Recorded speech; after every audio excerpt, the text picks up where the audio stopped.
কি আপনারা রেডি?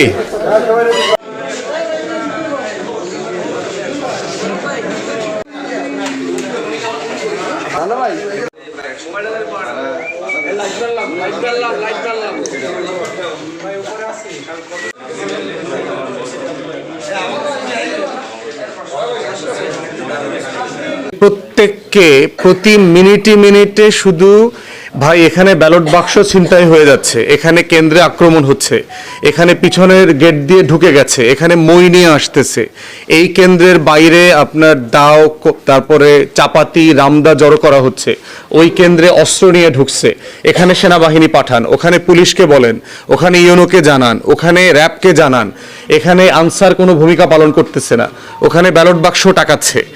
তো এই ধরনের সিচুয়েশন আমরা ডিল করতে করতে এমন অবস্থা হয়েছে যে আমরা সবাই মিলে শুধু বাবুগঞ্জের চট দখল ঠেকাইছি, এরকম মনে হয়েছে যে বাবুগঞ্জের চট দখল ঠেকাইতে গিয়া মূলা দিতে আমরা নজর দিতে পারিনি।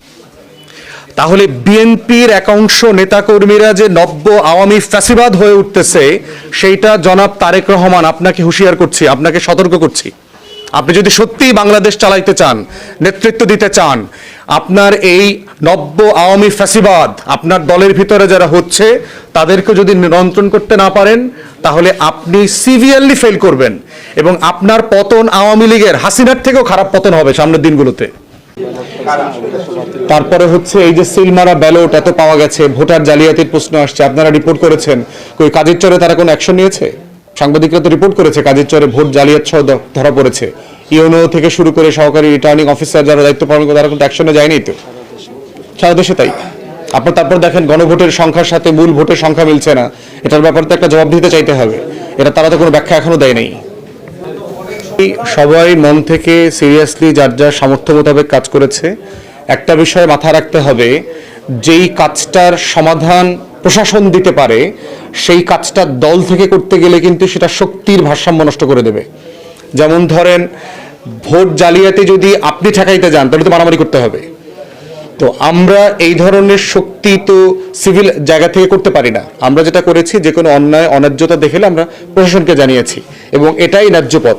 জোটের ভিতরে সম্পর্ক, কাজ, তারপরে একসাথে কাজ করা, এই ব্যাপারে কোনো সন্দেহ নাই। প্রার্থী হিসাবে আমার রেসপন্সিবিলিটি, আমার এগুলো করতে হবে, এই জন্য আমি আজকে এই ব্রিফিং ডেকেছি। আমরা গত 55 বছর ধরে একটা গণতান্ত্রিক রাষ্ট্র বিনির্মাণের যে লড়াই করেছি, তার ন্যায্যতা পায় হচ্ছে 5 বছর পর পর আমরা একটা ভালো নির্বাচন করতে পারি কিনা তার উপর ভিত্তি করে।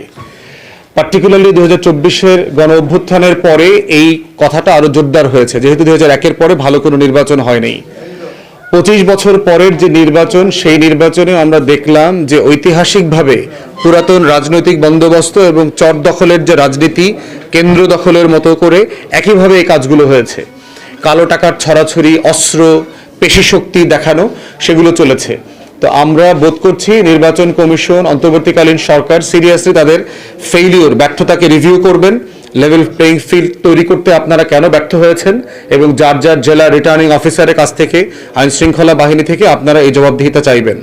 দ্বিতীয়ত হচ্ছে বিএনপি যে সরকার গঠন করছে তাদেরকেও আমরা সতর্ক করছি এবং আহ্বান করছি একই সাথে, যে আপনারা যদি আপনার দলের নেতাকর্মীদেরকে নিয়ন্ত্রণ করতে না পারেন, যে ধরনের অন্যায্য প্র্যাকটিস করে আপনারা নির্বাচনে জিতেছেন, এই নির্বাচন দিয়ে আপনি মানুষের মন বেশি দিন ধরে রাখতে পারবেন না।